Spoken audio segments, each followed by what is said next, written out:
ദൃശ്യം 3 കണ്ടു. സത്യം പറഞ്ഞാൽ ഈ പടത്തിൻ്റെ റിവ്യൂ ഞാൻ എങ്ങനെ പറയുമെന്ന് എനിക്ക് യാതൊരു പിടിയില്ല. അത് പടം കണ്ടവർക്കത് മനസ്സിലാവും. നമുക്കറിയാം ദൃശ്യം one of the best movie, ഒരു ബെഞ്ച് മാർക്ക് ക്രിയേറ്റ് ചെയ്ത പടമാണ്. അപ്പം അതൊരു മാസ്റ്റർ പീസാണ് ദൃശ്യം. ആ OG ദൃശ്യത്തിന് ഈ കടത്തിവിട്ടാൽ ഒരു പടം വരുമോയെന്ന് ഈവൻ ദൃശ്യം വരുമായിരിക്കും, പക്ഷേ ദൃശ്യം ഫ്രാഞ്ചൈസിയിൽ നിന്ന് പടം വരുമോയെന്ന് നമുക്ക് അറിയില്ല. കാരണം എന്താണെന്ന് വെച്ചാൽ നമുക്കറിയാം ദൃശ്യത്തിൻ്റെ കഥയുടെ കണ്ടിന്യൂഷൻ ആയിട്ട് ഈ ബാക്കി എല്ലാ കഥകളും പോകത്തുള്ളൂ. അവിടെ ഒരു വലിയൊരു സംഭവം നടന്നു, അത് ദൃശ്യം ഫസ്റ്റിലാണ് നടന്നാക്കുന്നത്. സോ അതിൻ്റെ ബാക്കിയുള്ള കഥകളാണ് ഓരോ നെക്സ്റ്റ് പാർട്ടി വരുന്നത്. അങ്ങനെ ദൃശ്യം ഇറങ്ങി, ദൃശ്യം സെക്കൻഡ് വന്നു. അതും ഞാൻ സെക്കൻഡ് വന്നപ്പോൾ എന്തിനാണ് സെക്കൻഡ് എടുക്കുന്നത്, ഇനി അങ്ങനെ ഒരു കഥ എടുത്തു കഴിഞ്ഞാൽ എന്താണ് കണ്ടിന്യൂഷൻ ആയിട്ട് എന്താ ഉള്ളത്. പക്ഷേ സർപ്രൈസിംഗ്ലി ദൃശ്യം 2ൻ്റെ ക്ലൈമാക്സ് നമ്മൾ ഞെട്ടിപ്പോയ സാധനമാണ്. ഇപ്പോൾ ദൃശ്യം 3യും വന്നു. ആക്ച്വലി ഈ പടം നല്ലൊരു പടമാണ്. ഈ നല്ലൊരു പടം ഇൻ ദ സെൻസ് ഭയാനക ഒരു പടമല്ല. നിങ്ങൾ ഭയങ്കരമായിട്ട് ഇത് എക്സ്പെക്റ്റ് ചെയ്ത് പോയി കഴിഞ്ഞാൽ ചിലപ്പോൾ ജിത്തു ജോസഫിൻ്റെ ഹെവി ട്വിസ്റ്റ് അല്ല ജിത്തു ജോസഫിൻ്റെ ഹെവി സാധനം എന്നൊക്കെ എക്സ്പെക്റ്റ് ചെയ്ത് പോയി കഴിഞ്ഞാൽ ഞാൻ കൂടുതലായിട്ട് അതിനെക്കുറിച്ച് പറയുന്നില്ല. കാരണം അതിനെക്കുറിച്ച് പറഞ്ഞാൽ സ്പോയിലറായി പോകും, അല്ലെങ്കിൽ അതിനെക്കുറിച്ച് കഥാഗതിനെക്കുറിച്ച് ഒന്നും പറയുന്നില്ല. ഞാൻ കംപ്ലീറ്റ് റിവ്യൂ എന്ന രീതിയിൽ പറയുക. നിങ്ങളൊരു ലെവലിൻ്റെ അപ്പുറത്തേക്ക് എക്സ്പെക്റ്റ് ചെയ്ത് പോവില്ല. ജിത്തു ജോസഫ് ഇതിനകത്ത് പറഞ്ഞിട്ടുണ്ട് ഇതൊരു ഇമോഷണൽ സൈഡാണ്. കാരണം നമ്മൾ ഓൾറെഡി കുറേ കാര്യങ്ങൾ ഫസ്റ്റും സെക്കൻഡിലും കണ്ടു. അത് കഴിഞ്ഞുള്ള കണ്ടിന്യൂഷൻ ആയിട്ട് ഇനിയും ഇവരുടെ ജീവിതത്തിൽ എന്തൊക്കെ സംഭവിക്കുന്നു, ഇവർ നേരിടാൻ പോകുന്ന പ്രശ്നങ്ങൾ എന്ന രീതിയിലാണ് ഈ പടം പോകുന്നത്. അപ്പം ആ ഒരു സംഭവമാണ് ഈ കൂടുതലും ഇമോഷണൽ ഡ്രാമയാണ് ഈ പടം. പിന്നെ കുറേ എൻഗേജിങ് സാധനം അതിനുശേഷം കുറച്ച് ഉണ്ടായി പോലും ഇത് ടോട്ടൽ ഓവറോൾ നമ്മൾ നോക്കുമ്പോൾ ഒരു ഇമോഷണൽ സാധനമാണ്. ഈ പടം ഓക്കെയാണ്, നല്ല പടമാണ്. ആവറേജ് അല്ല, ഒരു നല്ല പടമാണ്. പക്ഷെ ഒരു ഭയാനക മൂവി അല്ല. നമ്മൾ മനസ്സിൽ കണ്ടൊരു ദൃശ്യം അല്ലെങ്കിൽ മോശം, അതായത് ഞാനിപ്പോൾ പറയുമ്പോൾ നിങ്ങൾ ഓർക്കും ഇവൻ എന്തേ പറയുന്നത്, അല്ലെങ്കിൽ ഇത് മോശമാണോ നല്ലതാണോ, ഇവിടെ കറക്റ്റ് കാര്യം പറയാം, കറക്റ്റ് കാര്യമാണോ പറയുന്നത്. അതായത് ഈ പടം ഒരു ഭയാനക സംഭവമല്ല, നല്ലൊരു ഇത്രയും നേരം കണ്ടിരുന്നൊരു ഫ്രാഞ്ചൈസ് അല്ലെങ്കിൽ ഒരു കഥയുടെ ബാക്കി കണ്ടിന്യൂഷൻ എന്ന രീതിയിൽ തന്നെയാണ് ഈ പടം പോകുന്നത്. എനിക്ക് ഏറ്റവും ഇഷ്ടപ്പെട്ട പടം ദൃശ്യം ഫസ്റ്റ് തന്നെയാണ്. ദൃശ്യം ഫസ്റ്റ് കാരണം അവിടെയാണ് ഒരു വലിയൊരു സംഭവം നടന്നത്. ആ ഇൻസിഡൻറ്റിൻ്റെ കണ്ടിന്യൂഷൻ ആയിട്ടാണ് ബാക്കിയുള്ള പടങ്ങൾ വരുന്നത്. അങ്ങനെ നോക്കുമ്പോൾ ദൃശ്യം 2 നല്ലൊരു പടം തന്നെയാണ്. എന്നാൽ ഇപ്പം ദൃശ്യം ഫസ്റ്റാണ് ഏറ്റവും നല്ല പടം. ഈ പടവും എനിക്ക് ഇതിനേക്കാൾ കൂടുതൽ ദൃശ്യം 2 ആണ് എനിക്ക് കുറച്ചുകൂടി ഇഷ്ടപ്പെട്ടത് ദൃശ്യം 3-നേക്കാൾ. കാരണം ദൃശ്യം 2 ഒരിക്കലും പ്രതീക്ഷിക്കാത്ത സാധനമാണ് ദൃശ്യം 2-ൽ സംഭവിച്ച കാര്യങ്ങൾ. ദൃശ്യം 3 കുറച്ചുകൂടെ റിയലിസ്റ്റിക് ആണ്. കാരണം ഇങ്ങനെയൊക്കെ സംഭവിക്കാൻ പറ്റും. നമ്മൾ അനാവശ്യമായിട്ട്, കാരണം ഓവർ ദ ടോപ്പായിട്ട് ഇതിനകത്ത് കുറേ കാര്യം കൊണ്ടുവരാൻ പറ്റില്ല. കാരണം ഇത്രയും കാര്യങ്ങൾ ഓൾറെഡി സംഭവിച്ചു കഴിഞ്ഞ് ഇനി ഇതിൻ്റെ ബാക്കി എന്താണോ അതാ ഇതിനകത്ത് കൊണ്ടുവരാൻ പറ്റുള്ളൂ. ആ ഒരു രീതിയിൽ പടം ഓക്കെയാണ്. ബട്ട് ഞാൻ പറഞ്ഞ പോലെ എനിക്കും അറിയാമായിരുന്നു. കാരണം ഞാൻ ഈ പടം കാണുന്നതിന് മുമ്പ് അമിതമായ എക്സ്പെക്റ്റേഷൻ വെച്ച് ഏതൊരു പടം പോയി കണ്ടാലും കുറേ പണി കിട്ടിയിട്ടുണ്ട് എന്ന് പറഞ്ഞ് നിങ്ങൾ പറയും നമ്മൾ കാശ് കൊടുത്താണ് പടം കാണാൻ പോകുന്നത്, ഇങ്ങനെയൊന്നും ഇവർക്ക് വലിയ കഥയോ കാര്യങ്ങളോ ഇല്ല, എന്തിനാണ് ഇവർ പടം എടുക്കാൻ പോകുന്നതെന്ന് നമ്മൾ പലരും ചോദിക്കും. ശരിയാണ്, അത് ശരിയായിട്ടുള്ള കാര്യമാണ്. എന്നാൽ പോലും ഇതുവരെ കണ്ട കാര്യത്തിന് കറക്റ്റായിട്ട് പ്രോപ്പറായിട്ടുള്ള കണ്ടിന്യൂഷൻ തന്നെയാണ് ഈ പടം. എന്ന രീതിയിൽ ആ ഒരു കാര്യത്തിൽ ഈ പടം ഓക്കെയാണ്. എന്നാലും ഞാൻ ഒരിക്കലും ഒരു വലിയൊരു പടം അല്ലെങ്കിൽ ഒരു ഹെവി നമ്മൾ തിയേറ്ററിൽ നിന്ന് കണ്ടിറങ്ങിയപ്പോൾ 100% സാറ്റിസ്ഫൈഡ് ചെയ്ത് അടിപൊളി ഇപ്പം തുടരും എന്ന സിനിമ കണ്ടപ്പം എനിക്ക് കിട്ടിയ സാറ്റിസ്ഫാക്ഷൻ ഉണ്ട്. അത്രത്തോളമൊന്നും ഈ ദൃശ്യം 3 കിട്ടിയിട്ടില്ല. ഓക്കെ, നല്ലൊരു പടം, ഒരു എബോവ് ആവറേജ് മൂവീൻ്റെ അപ്പുറത്തേക്ക് ഒരു എടുത്തു പറയാൻ വേണ്ടി അങ്ങനെയൊന്നുമില്ല. എടുത്തു പറയാനുണ്ട്, ഞാൻ പറഞ്ഞ പെർഫോമൻസുകളൊക്കെ എടുത്തു പറയാനുണ്ട്, അതിലേക്ക് ഞാൻ വരാം. എന്നാൽ പോലും നമ്മൾ ദൃശ്യം എന്ന് പറഞ്ഞാൽ നമ്മളൊരു ഭയാനക അല്ലെങ്കിൽ ഒരു അത്ഭുതമായൊരു സാധനം കണ്ടിട്ട് ഇറങ്ങിയെന്ന് നമുക്ക് പറയാൻ പറ്റില്ല. ഒരു നല്ല പടം കണ്ടു, ഇതേവരെ കണ്ട കഥയുടെ ബാക്കി ഒരു പ്രോപ്പർ പോർഷൻ കണ്ടു എന്ന് പറയാം. അതിൻ്റെ അപ്പുറത്തേക്ക് ഇതൊരു ഓക്കേഷ് മൂവി അല്ലെങ്കിൽ ഒരു എബോവ് ആവറേജ് മൂവി ആയിട്ടാണ് എനിക്ക് പേഴ്സണലി തോന്നുന്നത്. ഞാനിത് പറയുമ്പോൾ പലരും ചിലപ്പം കമൻറ്റ് ബോക്സിൽ ഒന്ന് തെറി പറയാനും ഇതൊക്കെ വരും, നീ മമ്മൂട്ടി ഫാനാണ് അല്ലെങ്കിൽ നീ വേറെ ആരെങ്കിലും ഫാനാണ്. അങ്ങനെയല്ല, ഒരു പടം കണ്ടുമ്പോൾ നമ്മുടെ ഫീൽ നമ്മൾ പറയത്തുള്ളൂ.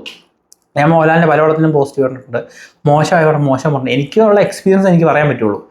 ഇത് നല്ല പടം തന്നെയാണ്. ഇത്രയും എന്ത് സംഭവിച്ചോ അതിന് ബാക്കിയായിട്ടുള്ളൊരു നല്ല കണ്ടിന്യൂഷൻ. പക്ഷേ ഞാൻ ഓർക്കും ഇനിയും ദൃശ്യം 4 മേ ബി വരാതിരിക്കാം. പക്ഷേ ഞാൻ പറയുവാണെങ്കിൽ വരുവാണെങ്കിൽ നല്ലത്. പക്ഷേ വരുവാണെങ്കിൽ ഇനിയും ഈ ഫ്രാഞ്ചൈസിനെ മുന്നോട്ട് കൊണ്ടുപോവുകയാണെങ്കിൽ, എനിക്കറിയില്ല ഇത് വരുമോ ഇല്ലെന്ന്, വരുവാണെങ്കിൽ അത്രയ്ക്ക് നല്ലൊരു ഓഡിയൻസിനെ പിടിച്ചിരുത്തുള്ള സാധനം ഉണ്ടെങ്കിൽ മാത്രം മുന്നോട്ട് പോകുന്നത് നല്ലത്. കാരണം ഇതിൻ്റെ മുന്നോട്ട് ഇനിയും പോകുമ്പോഴും ഇനിയും ബാക്കിയായിട്ടുള്ള പ്രോപ്പർ ഇതിന് ശേഷം എന്ത് സംഭവിച്ചു എന്ന കാര്യം നമുക്ക് കണ്ടുകൊണ്ടിരുന്നിട്ട് ഒരു സിനിമയെ കണ്ടുകൊണ്ടിരുന്നിട്ട് നമുക്ക് വലിയ കാര്യമൊന്നുമില്ല. അതിനത്രയ്ക്കും കാണണം അല്ലെങ്കിൽ ഇത്രയും വലിയ സംഭവം ഇനി സംഭവിക്കുക എന്നുള്ളൊരു എക്സ്പെക്റ്റേഷനുള്ള സാധനം ഒരു ഔട്ട്പുട്ട് ഉണ്ടെങ്കിൽ മാത്രം അങ്ങനത്തെ ഒരു കാര്യം കാണുന്നതാണ് ഏറ്റവും നല്ലത്. 3 വരെ ഓക്കെയാണ്. ഇതിനെ ഞാൻ മുമ്പോട്ട് ഇനി ഉണ്ടോ ഇല്ലയോ എന്ന് ഞാൻ പറയുന്നില്ല, മേ ബി ഉണ്ടാവില്ലായിരിക്കും, അത് നിങ്ങൾ കണ്ടു തന്നെ മനസ്സിലാക്കുക. അപ്പം ഇതൊക്കെയാണ് ദൃശ്യത്തിൻ്റെ കാര്യം. ഓക്കെ, നല്ലൊരു മൂവി, ഒരു എബോവ് ആവറേജ് മൂവി. പിന്നെ ഇതിൻ്റെ ബാക്കിയുള്ള കാര്യങ്ങൾ, പെർഫോമൻസ് അടിപൊളിയുണ്ട്. ഈ പടത്തിന് ഒരു ഏറ്റവും വലിയൊരു പോസിറ്റീവ് എന്ന് പറയുന്നൊരു കാര്യമുണ്ട്. അതായത് ഈ പടത്തിൽ ഇവർ ടെൻഷൻ ബിൽഡ് ചെയ്യുന്ന സാധനമുണ്ട്. അതായത് പടം തുടങ്ങുമ്പോൾ തൊട്ടേ, കാരണം അത് നമുക്ക് എങ്ങനെ അഫക്റ്റ് ആയെന്ന് വെച്ചാൽ, നമ്മൾ ഓൾറെഡി ഈ ജോർജ് കുട്ടിയുടെ ഫാമിലിനെ ഫസ്റ്റ് പാർട്ടിലും സെക്കൻഡ് പാർട്ടിലും നമ്മൾ കണ്ട ആൾക്കാരാണ്. കാരണം നമ്മുടെ ഫാമിലി അല്ലെങ്കിൽ നമ്മുടെ ആരോ എന്ന ചിന്ത നമ്മൾ ഓൾറെഡി ഉണ്ട്. അപ്പോൾ ആ ഒരു ഫാമിലിയിലേക്ക് ഒരു പ്രശ്നം വരുമ്പം ഓട്ടോമാറ്റിക്കലി നമ്മുടെ പ്രശ്നം എന്ന പോലെ നമുക്ക് തോന്നും. കാരണം നമ്മൾ അത്രയും കണക്റ്റഡ് ആണ് ജോർജ് കുട്ടി ആൻഡ് ഫാമിലിയോട്. അപ്പോൾ ആ വീട്ടിൽ പുതിയതായിട്ട് കുറേ പ്രശ്നങ്ങൾ വരുമ്പം അവരൊരു ടെൻഷൻ ബിൽഡ് ചെയ്യും. ആ ബിൽഡ് ചെയ്യുന്ന ടെൻഷൻ നമുക്ക് ശരിക്കും ഫീൽ ചെയ്യും. അതായത് ഞാൻ പടം കണ്ടുകൊണ്ടിരുമ്പോൾ എനിക്ക് തന്നെ ചെയ്യും, ഇതെന്താ സംഭവിക്കാൻ പോകുന്നത്, ഷോ ആ ഒരു സാധനം നമുക്ക് കിട്ടും. അത് ഗംഭീരമായിട്ട് ചെയ്തിട്ടുണ്ട്. എനിക്ക് ഭയങ്കരമായിട്ട് ഈ പടത്തിലെ ഏറ്റവും ഇഷ്ടപ്പെട്ടൊരു ഭാഗം അതാണ്. അതായത് ഒരു പടം തുടങ്ങിയ ഒരു സമയം തൊട്ട് പടം തീരാവുന്ന ആ സമയം വരെയുള്ളൊരു ബിൽഡപ്പ് എന്ന് പറഞ്ഞാൽ, നിങ്ങൾ ഓർക്കും ട്വിസ്റ്റോ സസ്പെൻസ് അങ്ങനത്തെ ബിൽഡപ്പില്ല.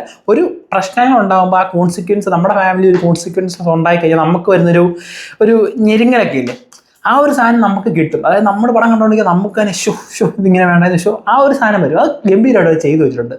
പിന്നെ നമ്മുടെ സിനിമാറ്റോഗ്രാഫി പറയുമ്പം ഞാൻ അയാളുടെ പേര് മറന്നുപോയി. നമ്മുടെ എന്തായിരുന്നു അയാളുടെ പേര്, നിങ്ങൾക്ക് മനസ്സിലായി കാണും. അതായത് ദൃശ്യം 2 ചെയ്ത ആൾ തന്നെയാണ് ഇതിനകത്ത് ചെയ്താക്കുന്നത്. ഞാൻ ആക്ച്വലി പേര് മറന്നുപോയി. ഫസ്റ്റ് നമുക്കറിയാം സുജിത് വാസുദേവാണ് ചെയ്തത്. ഫസ്റ്റിൻ്റെ സിനിമാറ്റോഗ്രാഫി എനിക്ക് ഭയങ്കര ഇഷ്ടപ്പെട്ടു. ദൃശ്യം 2 എനിക്ക് ദൃശ്യം 2 വന്ന സമയത്ത് എനിക്ക് ഏറ്റവും ഒരു കല്ലുകടിയായിട്ട് തോന്നിയിട്ട് ഇതിൻ്റെ സിനിമാറ്റോഗ്രാഫി ചെയ്യുന്നു സതീഷ് കുറുപ്പാണ് സിനിമാറ്റോഗ്രാഫി ചെയ്തേക്കുന്നത്. ഒരു സീരിയൽ ഫീൽ ചെയ്തു. പിന്നെ ദൃശ്യം 2 നമുക്കറിയാം, അത് ചെയ്ത സമയം ഒരു കൊറോണ ടൈം, പാൻഡമിക് ടൈമും, അപ്പം അതിന് റെസ്ട്രിക്ഷൻസും കാര്യങ്ങളൊക്കെ ഉണ്ടായിരുന്നു. പക്ഷേ ദൃശ്യം 3ലേക്ക് വരുമ്പോൾ പോലും സെയിം ആ ഒരു സ്റ്റൈൽ തന്നെ, പുള്ളിയുടെ ഒരു ടിപ്പിക്കൽ സതീഷ് കുറുപ്പിൻ്റെ ഒരു ടെംപ്ലേറ്റ് ഉണ്ട്, അല്ലെങ്കിൽ പുള്ളിയുടെ ഒരു മേക്കിംഗ് സ്റ്റൈലുണ്ട്. ആ ഒരു സെയിം സ്റ്റൈലാണ് ഇതിനകത്തും പിടിച്ചേക്കുന്നത്. അപ്പം മേക്കിംഗ് വലിയ കാര്യമായിട്ട് എനിക്ക് വ്യത്യാസം തോന്നില്ല. ഓക്കേഷ് ഫീലാണ് മേക്കിംഗ് തോന്നിയത്. പിന്നെ ഞാൻ പറഞ്ഞ ഇതിൻ്റെ സ്റ്റോറി ഭയാനമായിട്ട് പറയാൻ മാത്രമുള്ള സ്റ്റോറി ഇല്ല. ഓക്കെ, അത്രയും സംഭവം കഴിഞ്ഞ് പിന്നെ ഞാൻ പറയട്ടെ, ഇങ്ങനത്തെ ഒരു റിയൽ ലൈഫിലാണെങ്കിൽ പോലും ഇങ്ങനത്തെ ഒരു കാര്യങ്ങൾ നടന്നു കഴിഞ്ഞാൽ പിന്നെ ഇതിനകത്ത് പറയാനൊന്നുമില്ല. പിന്നെ ഓരോ കാര്യങ്ങൾ നമ്മൾ മാനേജ് ചെയ്തു എന്നുള്ളൂ. അതുപോലെ തന്നെയാണ് ഇതിൻ്റെ സ്റ്റോറി. അപ്പം ഓവറോൾ ഇതാണ് നല്ല പെർഫോമൻസുകൾ. ലാലേട്ടൻ അടിപൊളിയായിട്ട് തന്നെ ചെയ്തിട്ടുണ്ട്. കാരണം ദൃശ്യം 2നേക്കാളും പുള്ളിയുടെ പെർഫോമൻസ് എനിക്ക് ഇഷ്ടപ്പെട്ട ഇതിനകത്ത് കുറച്ച് സീക്വൻസ് ഉണ്ട്, ഒരു ടുവേഡ്സ് എൻഡും അല്ലെങ്കിൽ ആ ഒരു സമയത്ത് സെക്കൻഡ് ഹാഫിൽ കുറേ പെർഫോമൻസുകളും കാര്യങ്ങളൊക്കെ ഉണ്ട്. അതൊക്കെ ഗംഭീരമായിട്ട് ചെയ്തിട്ടുണ്ട്. ആ ഒരു ഇമോഷണൽ സൈഡൊക്കെ പുള്ളി അടിപൊളിയായിട്ട്, അത് ഭയങ്കര രസമാണ്. അത് നിങ്ങൾ കണ്ടു കഴിഞ്ഞാൽ മനസ്സിലാക്കുന്നത് അടിപൊളിയായിട്ട് ചെയ്തിട്ടുണ്ട്. നമുക്കത് ഫീൽ ചെയ്യും. ദൃശ്യം 2ൽ പുള്ളിക്ക് ബോട്ടോക്സ് ചെയ്തതിന് ശേഷമുള്ള കുറച്ച് ഇതൊക്കെ ഉള്ളായിരുന്നു. എന്നാൽ പോലും കുറേ കിടിലൻ രംഗങ്ങളൊക്കെ ഉണ്ടായിരുന്നു 2നകത്തെ. പക്ഷേ 3ക്കകത്തെ പെർഫോമൻസ് കുറച്ചുകൂടെ സെറ്റപ്പ്. ഇപ്പോൾ ലാലേട്ടൻ വരെ ആ സാധനങ്ങൾ ചാമിങ്ങും പരിപാടിയൊക്കെ വന്നുകൊണ്ട് ആ ഒരു സാധനം നമുക്ക് കിട്ടുന്നുണ്ട്. സോ പിന്നെ ബാക്കിയുള്ളവരുടെ പെർഫോമൻസുകളും, പിന്നെ ഞാൻ പറയാം ഫാമിലിക്ക് അതിന് മാത്രം പെർഫോം ചെയ്യാനുള്ളൊരു ഇതില്ലായിരുന്നു സിനിമയ്ക്കകത്ത്. മീനൊക്കെ ആണെങ്കിൽ പോലും, എസ്തറും അൻസിബൊക്കെ ആണെങ്കിൽ പോലും ഇവർക്കൊന്നും അത്രത്തോളം പെർഫോമൻസ് ഉണ്ട്. എന്നാൽ പോലും അതിഭീകരമായിട്ട് ഫസ്റ്റ് എന്ന രീതിയെ ഫസ്റ്റിനകത്ത് ഇവർക്ക് കുറേ പെർഫോമൻസ് സീനുണ്ട്, ഈ ഇൻട്രൊഡക്ഷൻ സീനും കാര്യങ്ങളൊക്കെ. ഇതിലേക്ക് വരുമ്പോൾ കുഴപ്പമില്ല, എന്നാലും മോശമല്ല, എല്ലാം ഓക്കെ ആയിട്ട്. പിന്നെ കുറേ ആൾക്കാരൊക്കെ ഇതിനകത്ത് വരുന്നുണ്ട്. അതൊക്കെ നിങ്ങൾ പടം കണ്ടു തന്നെ മനസ്സിലാക്കുക. സോ ഇതൊക്കെയാണ് മൊത്തത്തിൽ ടോട്ടലി നമുക്കൊരു ഫീൽ ചെയ്യുന്ന ഓക്കെ ഒരു നല്ലൊരു പടം. അതായത് ഒരു ആവറേജിൻ്റെ മുകളിൽ നിൽക്കുന്ന ഒരു പ്രോപ്പർ ഈ ഫ്രാഞ്ചൈസിന് പ്രോപ്പറായിട്ട് നിൽക്കുന്ന, എന്നാൽ ഈ ഫ്രാഞ്ചൈസിന് ഒരു മോശം പേര് കേൾപ്പിക്കാത്തൊരു നല്ല സിനിമ തന്നെയായിട്ടാണ് എനിക്ക് ഫീൽ ചെയ്തത്. പക്ഷേ എനിക്കൊരു ഭയങ്കര സംഭവമായിട്ട് ഫീൽ ചെയ്യുന്നില്ല.